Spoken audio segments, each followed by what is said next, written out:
Good afternoon, everybody. How is all my wonderful subscribers and viewers out there doing today? I hope everybody is having a wonderful day. It's Nikki D, and welcome back to the Nikki D channel. Today, we're going to be doing WWE Hot Takes, Season 2, Episode 2. What's your hot take of the week? Let me know down in the comment section below. And as normal, we've got two hot takes for Monday Night Raw, two hot takes for NXT, and two hot takes for Friday Night SmackDown.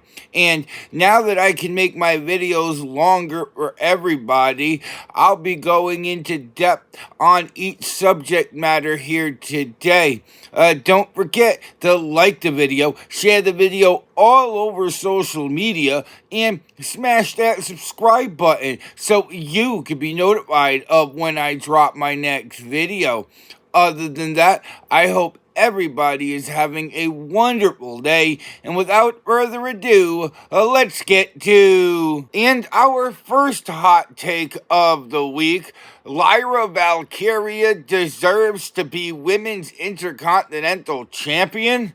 Lyra Valkyria Monday night went one-on-one in the tournament finals against Dakota Kai for the Women's Intercontinental Championship.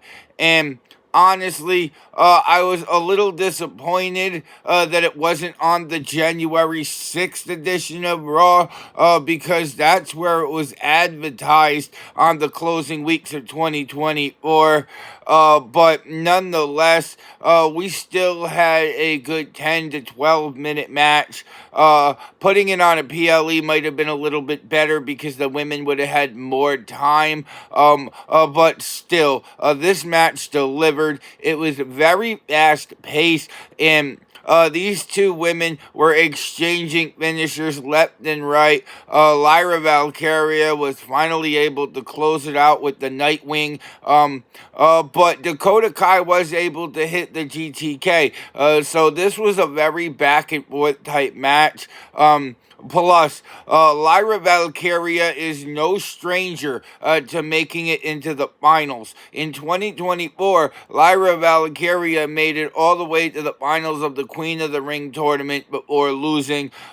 Lyra Valkyria came from NXT, where she was NXT Women's Champion before getting dethroned by Roxanne Perez. And Lyra Valkyria has seen the struggles of not being able to make it to the top of the mountain.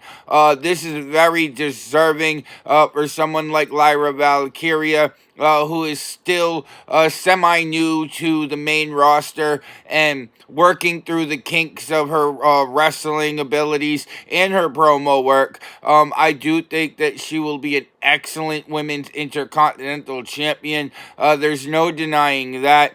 And I do think this should have been a 16 women one-on-one tournament. I do think they're overusing the triple threat first round as an option. They did that for both the United States and the Intercontinental tournaments for the women. And but regardless, Lyra Valkyria was finally able to capture championship gold in WWE, and through all of her trials and tribulations, I really feel like Lyra Valkyria deserves to be Women's Intercontinental Champion. And our second hot take of the week, Damian Priest versus Finn Balor street fight should have happened at the Royal Rumble. Well, I want to say first and foremost that the Damian Priest versus Finn Balor street fight was an excellent main event for the second Raw on Netflix. This match was top level. It was perfect in almost every way. Finn Balor, the bad guy, starts this match up by jumping Damian Priest from behind, and it really went back and forth. It quickly spilled out of the ring and into the crowd. Even when Damian Priest tried to get the match back to ringside, Finn Balor ran right back into the crowd again. which is where we saw one of the most amazing moves that I have seen so far in 2025 when Damian Priest hit the broken arrow off the top of the tunnel through two tables on Finn Balor, and we went to commercial with both guys laid out. I did love when we came back from commercial, Finn Balor was on a stretcher and Damian Priest was having absolutely none of it. I really thought it created a wonderful edge to the personality of Damian Priest. It was great for Finn Balor's character as well, considering he's always been the type of character to try to weasel his way out of something when the match gets really difficult or he's really getting his butt kicked. But to see Carlito and JD McDonough come to the aid of Finn Balor was definitely expected, alongside the War Raiders coming out to even the odds. I really felt this match would have also been better for the Royal Rumble because it would have had time for storyline. It would have had time to build up into more anticipation, and it probably would have put a lot more butts in seats considering we're putting a story under it. I did like the ending when Damian Priest had said, "I'm not my brother's keeper," and hit Finn Balor with a South to Heaven. That was quite a great ending to the street fight. But at the same token, I do think it was put on Raw on Netflix in order to get more people to get Netflix to watch this. But at the same token, shout out to Damian Priest, shout out to Finn Balor. It was a wonderful match, but I do think it would have been great and it would have fit right in at a PLE, just like the Royal Rumble. And I think these two men would have deserved to have a spot on the Royal Rumble card. This would have been perfect for these two men. But at the end of the day, I really feel like Damian Priest versus Finn Balor street fight should have happened at the Royal Rumble. And our third hot take of the week will take us down to NXT. Will we see Oba Femi versus Tony D'Angelo again in the future? Well, Oba Femi had won the NXT Championship at New Year's Eve a week ago. So he came out to the ring in NXT to talk about his reign as NXT champion before he was interrupted by the Dawn of NXT, the North American champion, Tony D'Angelo, who is starting to really become a thorn in the side of Oba Femi, and I say that in a great way. But Tony D'Angelo came out saying how he's got 2-1 on Oba Femi. Then we saw Ridge Holland interrupt Oba Femi, Tony D'Angelo and Oba Femi. Before Ridge Holland and Tony D'Angelo went to blows, which left the door open for Eddie Thorpe to jump Oba Femi from behind. I do see in the near future a match that would be a tag team match, Oba Femi teaming up with Tony D'Angelo to take on the team of Ridge Holland and Eddie Thorpe. I can see that in NXT's future. But once that match happens and the dust settles, I would love to see Oba Femi versus Tony D'Angelo for the NXT Championship. I think Tony D'Angelo has been the OG of NXT at this point. That's my nickname for him. He's been here since 2021 when it was NXT 2.0. So Tony D'Angelo has really become one of the biggest veterans in the back of the NXT locker room. And he's already North American champion by defeating Oba Femi. And he was the only man to be able to defeat Oba Femi up to this point, as they made clear on NXT. So I do think that it would be a wonderful matchup between these two. If they do go one-on-one, I definitely expect the D'Angelo family, Stax, Ariana Rizzo, and Luca to be at ringside for this fight. probably causing distractions for Obafemi and helping Tony D'Angelo capture the NXT Championship, like they did when he captured the NXT North American Championship, which he still has. I would love to see both titles on the line. I think that would be something new and innovative for NXT to see one man carry both of those belts. But I love seeing these two go at it because I love the Donna NXT Tony D'Angelo. I think his character is great. I think his wrestling ability is great. And I also love the dominance that Obafemi has. I love his promo work. I think these two go excellent together. So I really hope, but will we see Obafemi versus Tony D'Angelo in the future? And our fourth hot take of the week, Roxanne Perez should win her feud with Bayley. Well, Roxanne Perez was in the ring in NXT to talk about how Julia deserves to be NXT champion. Roxanne Perez said Julia was the better woman last week, and then started to talk about how the NXT women's division won't be able to survive. Her quote was "lost" without Roxanne Perez. And then Bayley, out of all people, interrupted Roxanne Perez and came down to the ring and kind of started a feud between these two women. That's the way I saw it. Bayley came out and disagreed with everything Roxanne Perez said, which really led to these two throwing verbal jabs back and forth.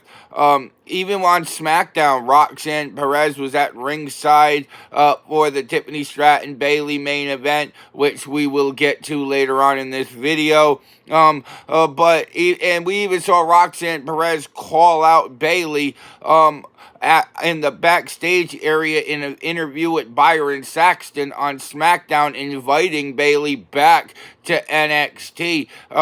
So I definitely feel like this is Roxanne Perez transitioning to the main roster. Either that or it's Bayley going down to NXT. And don't think that that's not a bad thing. Once upon a time ago, Bayley was NXT Women's Champion, defending it against the likes of Charlotte Flair and Sasha Banks. So it's not I've never been there before for Bayley. Bayley's been to NXT. Bayley's ran through NXT. That's how she showed up in the main roster as the hugger. Bayley going back down to NXT is very shocking. I would prefer to see Roxanne Perez come up to SmackDown as well. If anybody outside of Trick Williams deserves to be called up to the main roster, it's Roxanne Perez, in my opinion. And I do think that Roxanne Perez will have a great feud with Bayley. If they're going to have like a 3-match rivalry, I do think Bayley should win the first one. I think Roxanne Perez should win the second one via dirty tactics, doing anything she has to do. She is the heel after all. And I think the third match should go to Roxanne Perez cleanly. It's more of a passing the torch kind of thing. And I think Roxanne Perez's career will be sent into the stratosphere with a rivalry win over somebody the caliber of Bayley. So I think Roxanne Perez should win her feud with Bayley. And our fifth hot take of the week will take us over to Friday Night SmackDown. Cody Rhodes versus Kevin Owens is one of the best feuds in WWE. Over the past few months, Cody Rhodes and Kevin Owens have really been going at it every single week. And Kevin Owens is a big reason why this rivalry is as big as it is. Cody Rhodes has really sat back and not really fired to the point where Kevin Owens is fired. But Kevin Owens does not hold back at all in this rivalry. It started at Bad Blood when Kevin Owens jumped Cody Rhodes backstage, and it's really taken off from there. And Kevin Owens, in my opinion, is one of the best heels right now. And it's not because of what he's saying, but it is because of what he's saying. He's just being so honest. And honestly, I kind of love a character like that. I think the Kevin Owens that we have right now is the best Kevin Owens that we have seen or will ever see. This version of Kevin Owens is merciless, ruthless, dominant, and just a complete savage when it comes to promo work. And I do think rivalries like Solo Sikoa and Roman Reigns, CM Punk and Drew McIntyre have been great. But they really haven't elevated to the platform and the way that Cody Rhodes and Kevin Owens have elevated over the last few months. Kevin Owens even tried to attack Rey Mysterio in San Diego, of all places, this past Friday night. And Cody Rhodes had to come to make the save, but Kevin Owens was going to hit a pile driver on Rey Mysterio.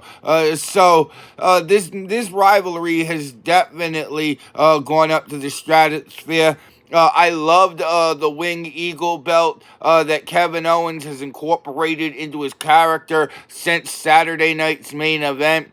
I think that has put such an edge on Kevin Owens and his character, and I'm kind of rooting for him to go up and win at the Royal Rumble. I think Kevin Owens would deserve to be WWE champion. There's no denying that. If there's anybody in the back that I think deserves to be WWE Undisputed Champion, it is Kevin Owens.